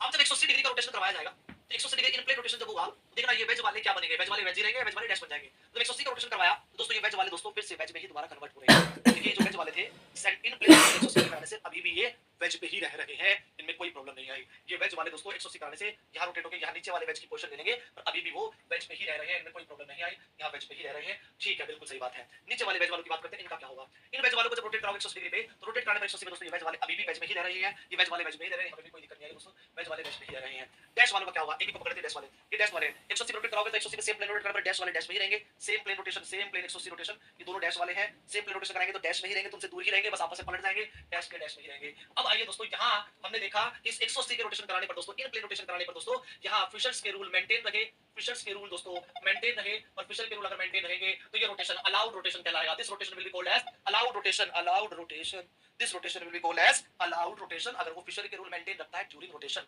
पर जैसे इस क्वेश्चन को अगर हम करेंगे तो यहाँ पे 180 degree out of plane rotation करा हुआ, आउट ऑफ प्लेन का मतलब बाहर की तरफ या अंदर की तरफ, तो आउट ऑफ प्लेन जब रोटेशन होगा तो आउट ऑफ प्लेन या तो ऐसे करा दो दोस्तों, या तो ऐसे करा दो बाहर की तरफ या फिर अंदर की तरफ। लेकिन इन प्लेन था ये वाला रोटेशन, आउट ऑफ प्लेन होगा या तो ये वाला या फिर ऐसे भी कर सकते हो, ऐसे वाला पलटी वाला, है ना? मतलब इस वाले हिस्से को उठा के बाहर से यहाँ ले आओ, इस वाले हिस्से को उठा के यहाँ ले आओ, ऐसे वाला करोगे, ये भी आउट ऑफ रोटेशन है, ये भी आउट ऑफ रोटेशन दोस्तों, ये भी आउट, ये इन प्लेन रोटेशन है, ये इन प्लेन रोटेशन दोस्तों, ठीक है? इस बात का ध्यान रखिए। सो मैं आउट ऑफ प्लेन रोटेशन करा रहा हूं दोस्तों, इस वाले हिस्से को उठा के यहाँ लेके आ रहा हूं, तो दोस्तों क्या होगा जरा कुछ देखिए, मैंने इस एक्सिस के अलॉन्ग इस रोटेशन करवा दिया यहाँ से यहाँ, तो जब आउट ऑफ प्लेन रोटेशन कराऊंगा तो लेफ्ट हैंड साइड वाले राइट में आ जाएंगे, और राइट वाले दोस्तों ये राइट हैंड साइड वाले रोटेट करके लेफ्ट में आ जाएंगे, और लेफ्ट वाले पीछे से रोटेट करके दोस्तों यहाँ राइट में आ जाएंगे। दोस्तों आइए अब देखते हैं वेज टेस्ट का क्या हाल होगा। तो दोस्तों ये हमारे एक्चुअल में, this is on actual wedge, this is actual in wedge, ये हमारे इनिशियली टेस्ट में थी। अब आइए आउट ऑफ प्लेन रोटेशन करवाते हैं, देखते हैं क्या होते हैं। तो ये जो पेयर था HOH का तुम्हारी तरफ था, आउट ऑफ प्लेन रोटेशन मतलब इधर से इधर करवा रहे हैं, ठीक है? 180 डिग्री जब आउट ऑफ प्लेन करवाएंगे 180 डिग्री पे, तो दोनों वेज वाले 180 आउट ऑफ करवाते ही दोनों डैश में कन्वर्ट हो जाएंगे। ये दोनों वेज, ये वाला रोटेट होकर यहाँ पीछे आ जाएगा यहाँ,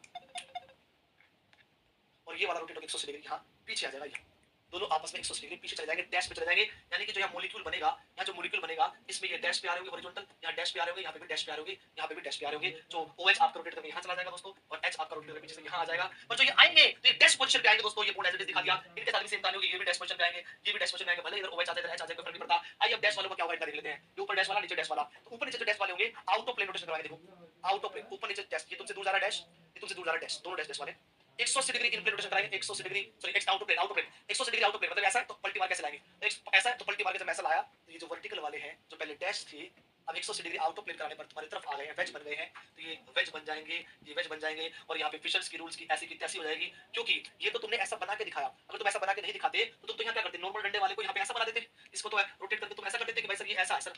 तुम अगर डंडे से डंडा रोटेट करवाते, 2D से 2D रोटेट करवाते, 2D से 2D रोटेट कराते, तो इस डंडे वाले को 180 degree out of plane rotate करके, आउट ऑफ प्लेन रोटेट करके तुम ये बना देते, तो तुम्हें तो लगता है सर कुछ नहीं हुआ, सेम ही तो लग रहा है, सब कुछ सही तो है कि डंडे वाले को रोटेट करके हमने ऐसे लिया, पर तुम्हें लग रहा है सही है, पर एक्चुअल में सही नहीं है, क्योंकि ये जो तुमने बनाया ये एक्चुअल में ये वेज को रिप्रेजेंट करता है, और ये एक्चुअल में ये वेज नहीं है, डैश पे जा चुका है। ये दोनों जो हॉरिजॉन्टल थे ये एक्चुअल में डैश पे जा चुके हैं, पर तुम इसको अगर नॉर्मल तरीके से दिखाओगे तो ये मॉलिक्यूल तो दोस्तों हॉरिजॉन्टल वेज और वर्टिकल डैश को रिप्रेजेंट करता है, और यहाँ पे तो कहानी उल्टी हो रही है, तो हॉरिजॉन्टल डैश और हॉरिजॉन्टल डैश, हॉरिजॉन्टल डैश और वर्टिकल वेज पे आ रहे हैं। इसलिए इस रोटेशन ने फिशर्स के रूल्स को फॉलो नहीं किया, फिशर्स के रूल मेंटेन नहीं किए। फॉलो तो क्या, फिशर्स के रूल यहाँ मेंटेन नहीं हुए during the rotation, do not maintain, इसको मेंटेन नहीं हुए, और मेंटेन नहीं हुए तो ये रोटेशन अलाउड रोटेशन नहीं कहलाएगा, it is not allowed rotation. और ऐसे कैसे करके जब ने आउट ऑफ प्लेन और इन प्लेन के सारे एंगल चेक किए तो हमें दुनिया में एक ही रोटेशन ऐसा मिला, and that is this rotation only, जो फिशर्स के रूल को मेंटेन करता है।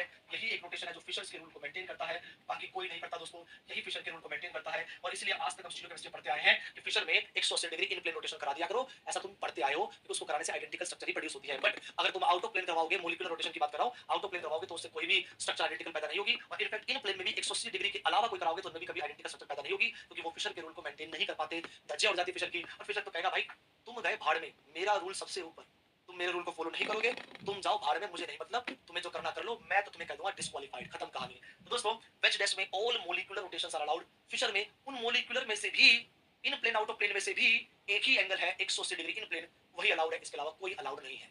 ये जो अलाउड नॉट अलाउड रोटेशंस के बेनिफिट्स हैं, ये जब आगे हम पढ़ेंगे स्टीरियोकेमिस्ट्री में, और रिलेशन नाम का जब चैप्टर पढ़ेंगे, एनेंशियोमर, डायस्टेरियोमर, आइडेंटिकल, जब रिलेशन संबंध निकालेंगे, तो ये जो रोटेशंस हैं हमें यहाँ पे बहुत ज्यादा हेल्प करने वाले हैं। इसलिए रोटेशन के कांसेप्ट को हमने यही समझ लिया, इनकी एप्लीकेशन की कहां काम आएंगे जानने के लिए देखिए रिलेशन चैप्टर, सही जगह पे सही चीज, बीच में मिक्सअप नहीं करेंगे। तब तक के लिए हमने इसको बस इतना समझ लिया कि ऑल मॉलिक्यूलर रोटेशन अलाउड है और यहाँ केवल और केवल मॉलिक्यूलर में एक ही इन प्लेन एक्स 180 डिग्री अलाउड है और इसके अलावा कोई भी अलाउड नहीं है। That's all. और यहीं पे हमारा पूरा टॉपिक रिप्रेजेंटेशन का खत्म हो जाता है दोस्तों। यहीं पे हमारा टॉपिक रिप्रेजेंटेशन का खत्म हो जाता है दोस्तों। अगर आप ऐसे सिंगल बॉन्ड इंटरनल रोटेशन करवा रहे हैं तो एक कॉन्फॉर्मर्स पैदा कर देंगे। दिस विल प्रोड्यूस कॉन्फॉर्मर्स, ये कॉन्फॉर्मर्स पैदा हो जाएंगे, कॉन्फॉर्मर्स पैदा हो जाएंगे। तो दोस्तों इसलिए इंटरनल रोटेशंस भी अलाउड नहीं होते, इंटरनल रोटेशंस भी अलाउड नहीं होते। इंटरनल में अगर तुम सीधे सिंगल बॉन्ड कराओगे तब भी कॉन्फॉर्मर्स पैदा होंगे, डिफरेंट स्ट्रक्चर्स होंगी, तो वो भी अलाउड नहीं है। होने में वो रोटेशन हो जा रहा है। अलाउड और नॉट अलाउड का मतलब ये है कि आइडेंटिकल स्ट्रक्चर पैदा कर रहा है या नहीं कर रहा। That's what we are saying दोस्तों। सो यहाँ हम कहेंगे कि केवल आइडेंटिकल स्ट्रक्चर फिशर में एक ही रोटेशन से पैदा होगी 180 डिग्री इन प्लेन रोटेशन। और 3D में दोस्तों आइडेंटिकल स्ट्रक्चर पूरे मॉलिक्यूलर डिग्री में से पूरे मॉलिक्यूलर रोटेशन में कोई भी डिग्री कराओ वो हमेशा आइडेंटिकल स्ट्रक्चर ही होगी। Don't worry about that. That's all about the representation topic. और यहाँ पे रिप्रेजेंटेशन टॉपिक खत्म हो जाता है। आई होप सारी कहानियां समझ में आई। फटाफट कमेंट बॉक्स में डाल देंगे कि जितना मैंने पढ़ाया उतना सारा क्लियर है क्या, जितना मैंने पढ़ाया सारा क्लियर है क्या। जल्दी से कमेंट बॉक्स में डाल देंगे दोस्तों, जल्दी से कमेंट बॉक्स में डाल देंगे। ये तीनों कहानी खत्म कर चुके हैं और इसके बाद हमें जो कहानी स्टार्ट करनी है वो है आरएस और ईजेड नोमेनक्लेचर। शुरुआत करेंगे इसकी। फटाफट जल्दी बताइए कि यहाँ तक की कहानी सब क्लियर है।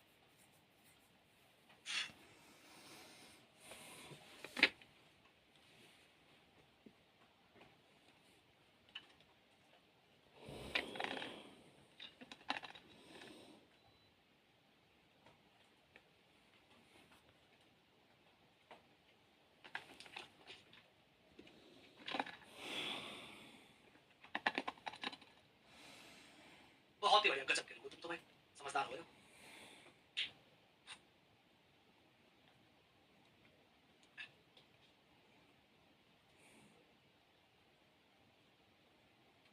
मुझे पता ही था कोई ना कोई तो कमेंट करेगा सर। क्लियर है सर। अच्छा अच्छा सर, रोटेशन तो हर एक सिंगल बॉन्ड के अराउंड होता ही रहता है। हाँ होता रहता है सर। और उस हर बॉन्ड के अराउंड होने वाले रोटेशन से जो स्ट्रक्चर्स पैदा होती है उनको आपस में आइडेंटिकल स्ट्रक्चर नहीं कहेंगे, they will be called as conformers. ठीक है। सर 3D रिप्रेजेंटेशन में in rotation is internal rotation is not allowed. फिर हम सिंगल बॉन्ड रोटेशन क्यों करवाते हैं सच में? हम तो नहीं करवाते, वो तो नेचुरल प्रोसेस है, वो तो होता रहता है, होता रहता है। तो उस सिंगल बॉन्ड रोटेशन से पैदा होने वाले जितने भी अलग अलग एंगल के स्ट्रक्चर्स है वो सब आपस में कॉन्फॉर्मर्स कहलाती है। एंड कॉन्फॉर्मर्स नाम का चैप्टर हम सेकंड लास्ट क्लास में पढ़ेंगे, तो उसकी बातें वहीं करेंगे। तब तक के लिए कॉन्फॉर्मर्स को या सीसी सिंगल बॉन्ड रोटेशन को होल्ड कर दीजिए। क्वेश्चन ये है क्या करवाना चाहिए सीसी सिंगल बॉन्ड रोटेशन? तो पहली बात तो सिंगल बॉन्ड रोटेशन होते रहते हैं, पर उस सिंगल बॉन्ड रोटेशन से पैदा होने वाले structures are not identical structures, they will be called as conformers. Okay, I hope आप मेरी बातों को समझ गए होंगे। Sir out of plane rotation में हॉरिजॉन्टल दोनों वेज डैश पर जाएंगे ना, दोनों हॉरिजॉन्टल वेज वाले डैश पे चले जाएंगे। हां पूछना यही तो मैंने बोला था। हां मेरे तो ये कोई गलत बात स्टेटमेंट बनाने की कोशिश मत करो पूछना। वो तो 180 के लोग ऐसा हुआ ना, आउट ऑफ प्लेन में अगर मैं 90 डिग्री करा दूंगा तो फिर तो कहानी बदल जाएगी ना। फिर वो वेज डैश किसी और में कन्वर्ट हो रहा होगा पर आइडेंटिकल नहीं आ रहा होगा। कुल मिला के बात ये है। रट्टा मत मारो मुझसे, रट्टा मारने की कोशिश मत करो, स्टेटमेंट मत बनाया करो। जो भी चीज बता रहा हूं एक एंगल के रिजल्ट बताया मैंने 180 के अलावा 179 का एंगल, 160 का एंगल, 120 का एंगल, कोई और ओरिएंटेशन बता रहा होगा भाई। हाँ तो अलग अलग एंगल पे डिपेंड करता है पूछना। तो वो बात तो बोल रही है केवल 180 के लिए वैलिड है। ठीक है। हाँ चलिए दोस्तों यहाँ पे चलिए आगे चलते हैं और अपने बहुत इंपॉर्टेंट टॉपिक आरएस नोमेनक्लेचर की शुरुआत करते हैं। उसके बाद हम इजेड नोमेनक्लेचर पे आगे बढ़ेंगे। आगे बहुत इंपॉर्टेंट टॉपिक है आरएस नोमेनक्लेचर। सामने देखिए पहली बात तो आरएस नोमेनक्लेचर दुनिया में पढ़ना ही क्यों है? Why RS nomenclature?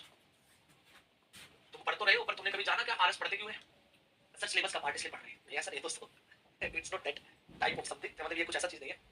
आर और एस नोमेनक्लेचर हम इसलिए पढ़ते दोस्तों कि जब हमने कंटिन्यूटी में अगर हम चले तो हमने अभी एक ऑप्टिकल एक्टिविटी आपके टर्म समझी है और ऑप्टिकल एक्टिविटी से हमने जाना है कि कुछ मॉलिक्यूल ऑप्टिकल एक्टिव होते हैं, कुछ मॉलिक्यूल ऑप्टिकल इनएक्टिव होते हैं। ठीक है। फिर ऑप्टिकल एक्टिव वालों को इन चार कैटेगरी में डिवाइड किया था, chiral sector, chiral axis, helical, chiral T, chiral पे।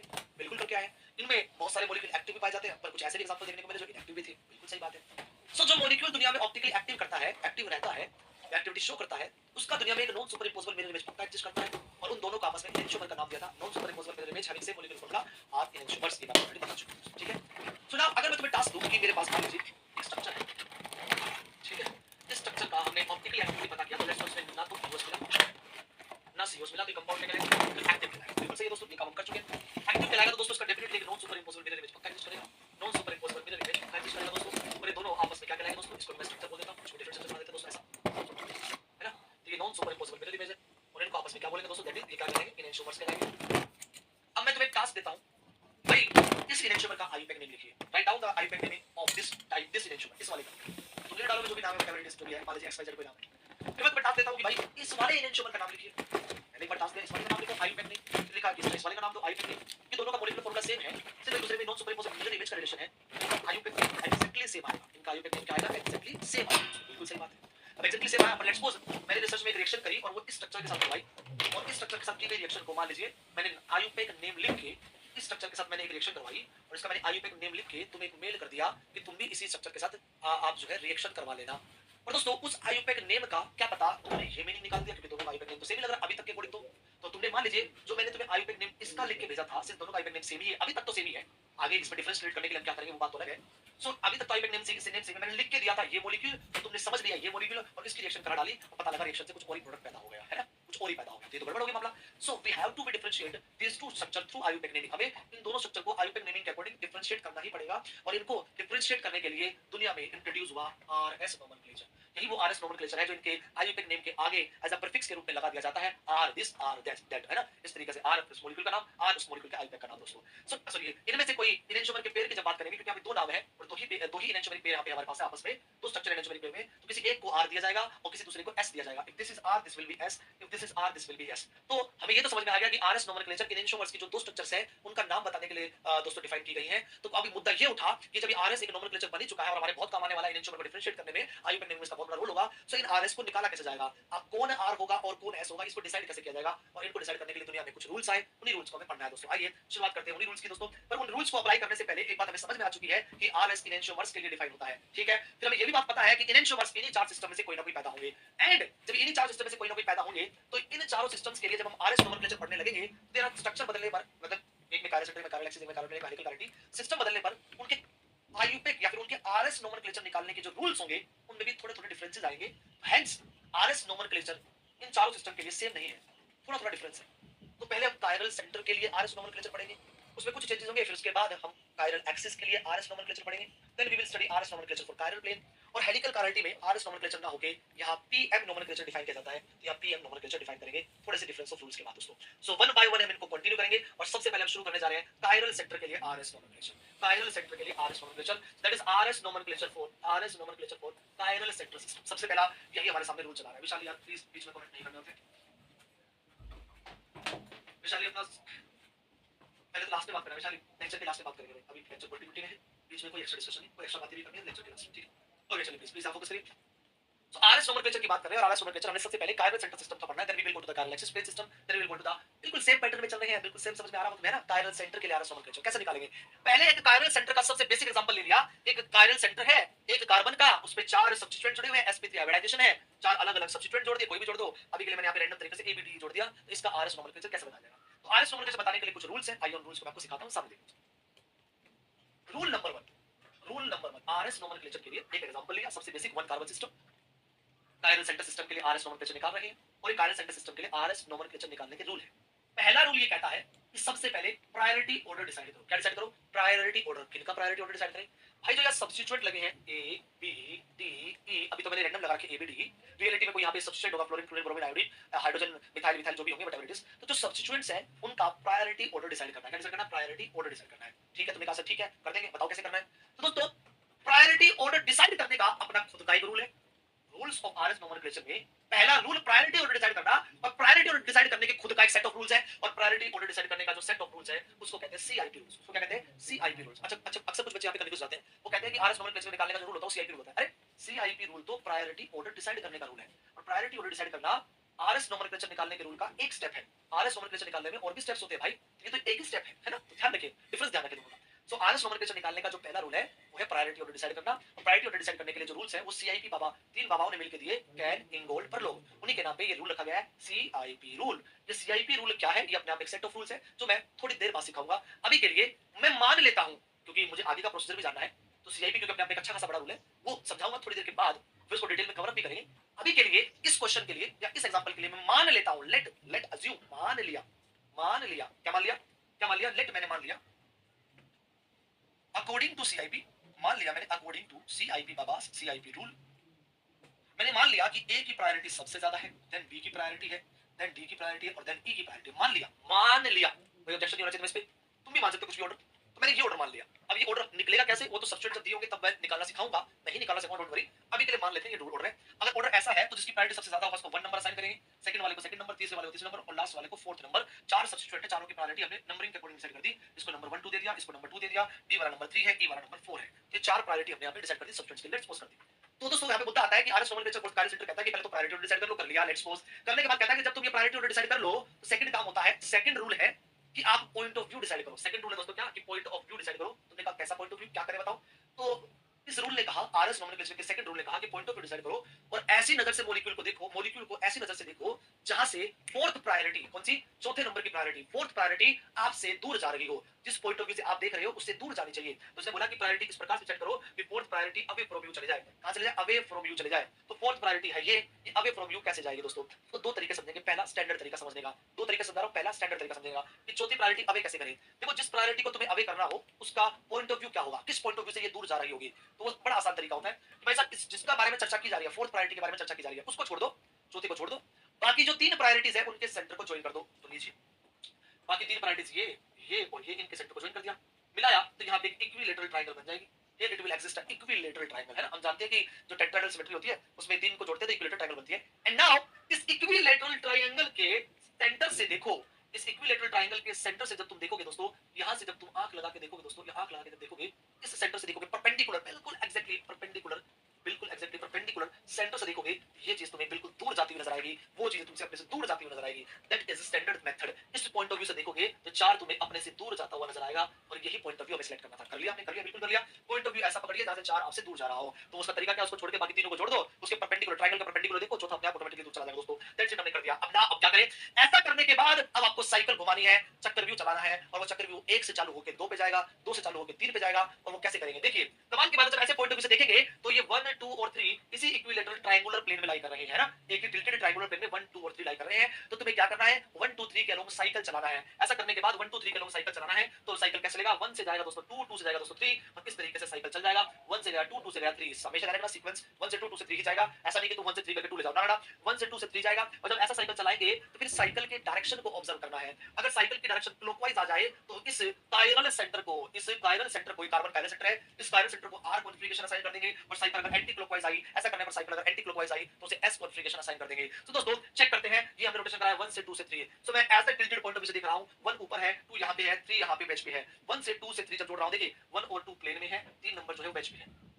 1 और 2 प्लेन में है, 3 नंबर बेंच पे है। 1 और 2 प्लेन में है, 3 नंबर बेंच पे है। तो 1 2 एंड 3 ये एक इक्विलेटरल ट्रायंगल है। इसके सेंटर से देखा 4 नंबर में से दूर चला जाएगा। अब यहां से देखते हुए 1 से 2 से और 3 का रोटेशन करवाना है। 1 से 2 से और 3, 1 से 2 से और 3 का रोटेशन करवाना है।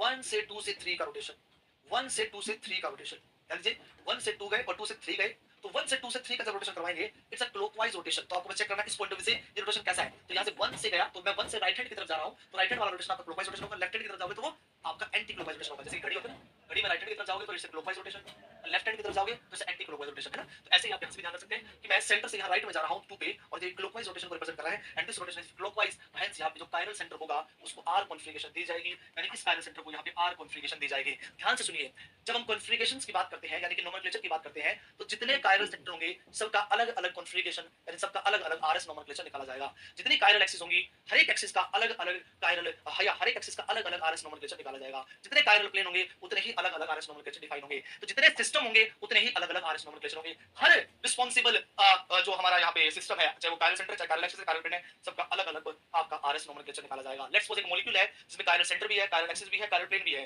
तो तीनों का अलग-अलग आरएस नोमेनक्लेचर निकाला जाएगा उनके रिस्पेक्टिव मेथड्स के अलोंग। तो यहाँ पे एक ही कायरल सेंटर थे तो एक ही आरएस नोमेनक्लेचर डिफाइन किया। भाई एक बार दोबारा रिपीट कराता हूं। सबसे पहले प्रायोरिटी सेट करनी है। प्रायोरिटी सेट करने के लिए सीआईपी रूल, सीआईपी रूल अभी हम पढ़ेंगे थोड़ी देर के बाद। मान लिया मैंने सीआईपी की coding A B D E में प्रायोरिटी कुछ इस तरीके से, ये 1 ये 2 ये 3 ये 4, फिर हमें क्या करना है, जो पॉइंट ऑफ व्यू डिसाइड करना है। Second rule point of view decide करिए। ऐसी नजर से देखिए जहां से फोर्थ आपका आपसे दूर जा रहा हो, तो यहां जो 3 है, फोर्थ वाले को छोड़ के बाकी 3 को जोड़ लिया, उसके परपेंडिकुलर देखे, परपेंडिकुलर बिल्कुल देखा हमने, देखो तो 4 आपसे दूर जाते हुए नजर आया। ऐसा करने पर 1 2 3 के, ऐसा करने के बाद 1 2 3 का रोटेशन कराइए। इसी पॉइंट ऑफ व्यू से देखते हुए 1 2 3 का रोटेशन कराया तो क्लॉकवाइज आया। क्लॉकवाइज रोटेशन अगर आया तो आर आंसर होगा, एंटी क्लॉकवाइज रोटेशन आया तो एस आंसर होगा। यही पे हमारा ये वाला पोर्शन खत्म हो जाता है। तो मैंने कहा था कि आपको दो तरीके से बताऊंगा, एक स्टैंडर्ड तरीका और एक डायरेक्ट तरीका दोस्तों। अब स्टैंडर्ड तरीका तुमने सीख लिया है कि पॉइंट ऑफ व्यू ऐसा करना है जहां से दोस्तों फोर्थ पोर्शन आपसे दूर चली जाए, तो तुमने इस ट्रायंगल को बनाया, इसके परपेंडिकुलर देखा। अब मैं तुमसे यहां पे कोरिलेशन समझा रहा हूं, जरा कुछ देखिए।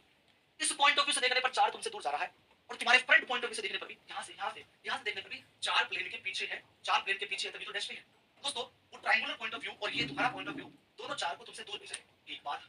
दूसरी बात, उस ट्रायंगुलर पॉइंट ऑफ व्यू से देखोगे तो 1 2 3 का क्लॉकवाइज रोटेशन आएगा, और सामने से देखोगे तब भी 1 2 3 का क्लॉकवाइज रोटेशन ही आ रहा है। यानी कि वो ट्रायंगुलर पॉइंट ऑफ व्यू से जो आंसर आएगा वही आंसर तुम्हारे फ्रंट पॉइंट ऑफ व्यू से भी आ रहा है। आज के बाद स्टैंडर्ड का ये ट्रायंगुलर वाला तरीका गया भाड़ में, स्टैंडर्ड का ये ट्रायंगुलर वाला तरीका गया भाड़ में।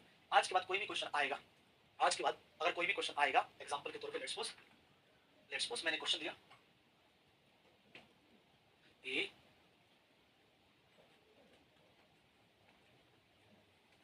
ई P N D. Let's suppose ये क्वेश्चन है, इसका हमें आरएस निकालना है।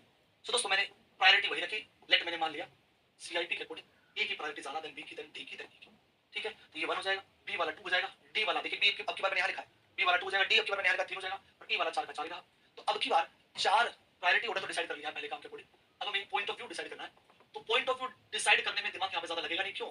पिछली बार स्टैंडर्ड तरीके से तुमने ऐसे ट्रायंगल बना के इसके अपोजिट से देखा था, बट इस बार ऐसा करने की जरूरत नहीं है। हमें बात समझ में आ गई है। ऐसा करने पर जो आंसर आया था, ऐसा करने पर दोस्तों, ऐसा करने पर जो आंसर आया है, इस टिल्टेड पॉइंट ऑफ व्यू से देखने पर जो आंसर आया है, वही आंसर सामने से देखने पे भी आ रहा है।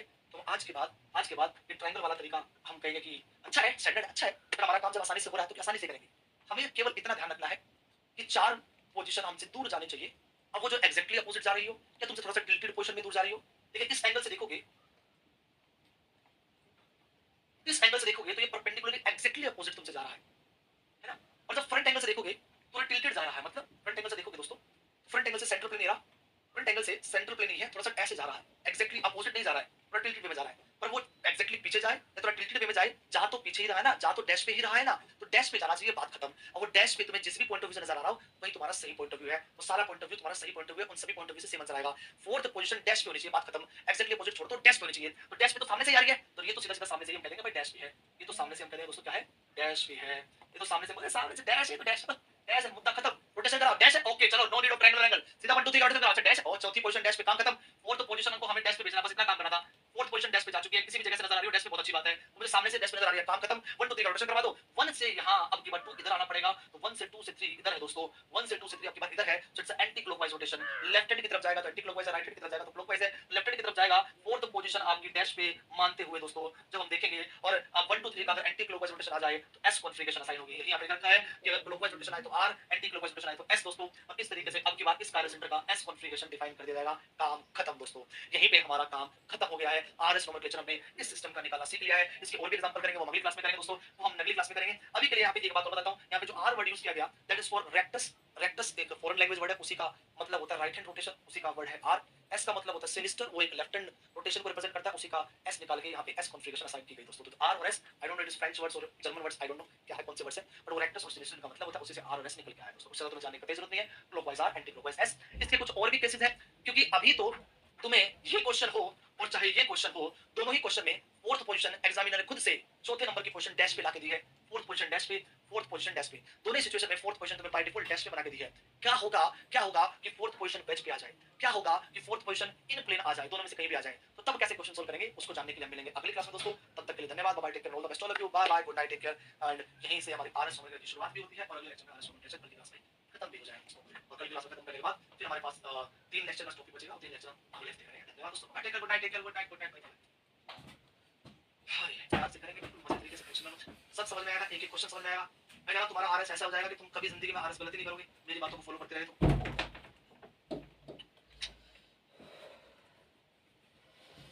धन्यवाद दोस्तों।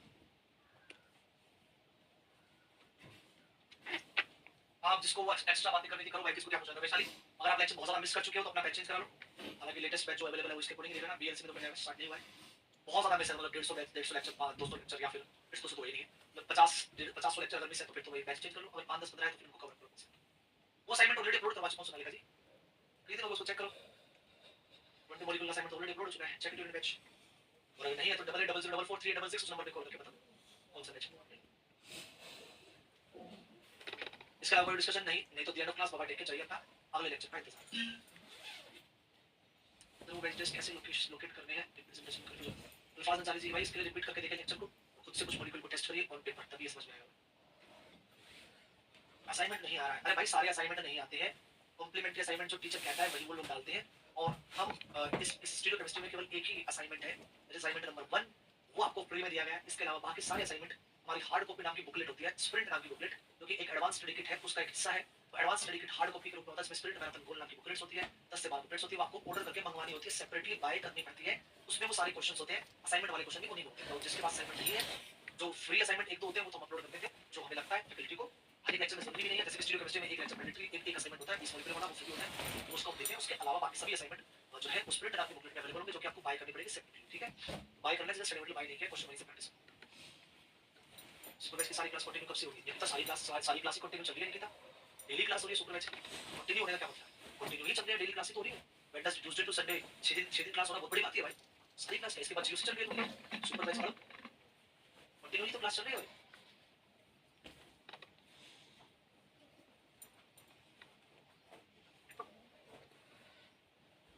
फोरेंसिक सुपर बैच में नहीं है वो मुझे नहीं पता भाई, वो तो भाई जो रेलेवेंट टॉपिक हो तो कराया जाएगा, तो नहीं हो रहा वो उसको कहीं बाद में कराया जाएगा, टॉपिक तो सारे होंगे। रोटेशन कराने पर कहाँ बैच और कैश लोकेट होगा? अल्फाज जरा से क्वेश्चन ही गलत है। रोटेशन कितने डिग्री पे कराने पर कहाँ बैच कौन कहाँ जाएगा तब डिसाइड होता है। तो जिस मॉलिक्यूल में मैंने एग्जांपल कराया उसी मॉलिक्यूल के एग्जांपल को रिपीट करके अपने कॉपी पे करिए। मॉलिक्यूल बदलेगा, पॉइंट रोटेशन अगर एंगल बदलेगा, एंगल बदलने पर भी आंसर बदलेगा। तो अल्फाज जी ऐसे स्टैंडर्ड ऐसे स्टेटमेंट वाइज क्वेश्चन नहीं करते। रोटेशन कराने पर कहाँ का बैच कहाँ डैश में चला जाएगा, अरे कितने डिग्री का रोटेशन कराने पर बैच किस तरफ है, इधर है, ऊपर है, इधर है, नीचे है, कहाँ है? It can not you can not time access कहाँ से पास किया है, सारे फैक्टर पे डिपेंड करते कहाँ है। इसलिए नहीं अल्फाज ये सब बकवास बातें। बस ऐसे करने से क्वेश्चन नहीं होता है। 180 डिग्री कहाँ से पास कराऊं, कौन सी एक्सिस, यहाँ से पास कराऊं, यहाँ से पास कराऊं, यहाँ से पास कराऊं, यहाँ से पास कराऊं, there can be n number of axis. So please do not hypothetically imagine the question. Alfaz Ansari ji, do the specific question which I have done in the class. उसी क्वेश्चन को आप अपनी कॉपी पे करिए, सेम तरीके से सब समझ में आएगा। ओके, और बाकी क्वेश्चंस का इंतजार करिए। अच्छा हाइपोथेटिकल बात भी करेंगे, 180 डिग्री कहां से रोटेट कराऊं, किस मॉलिक्यूल को रोटेट कराऊं, उसमें बेस जस्ट कैसे है, उस पर डिपेंड करता है ना भाई। भाई लेक्चर को स्टार्टिंग से फॉलो करोगे अंत तक कोई प्रॉब्लम नहीं आएगी। जहां प्रॉब्लम आ रही है उस लेक्चर के हिस्से को दोबारा रिवाइज करिए और कॉपी पे वो हिस्सा लिख लिख के देखिए। सबसे बड़ी दिक्कत आजकल आप लोगों की है कि हम आपको ये स्लाइड अपलोड करके देते हैं और कुछ बच्चे इस स्लाइड को ही पीपीटी बना देते हैं, खुद के नोट्स बनाते नहीं है। जब तुम खुद के नोट्स नहीं बनाओगे तो कैसे काम चलेगा भाई? सब बच्चे अपने खुद के नोट्स बनाएं, सब बच्चे अपने खुद के नोट्स बनाएं, टाइम दे, खुद के नोट्स बनाओ। जब वो नोट्स कॉपी बनाओगे तो बनाते वक्त जो एक्सेस पास करोगे वहां जब समझना आए तो उसको क्वेश्चन को मार्क कर लो, डाउट सेशन में पूछो। That is the thing that you have to follow.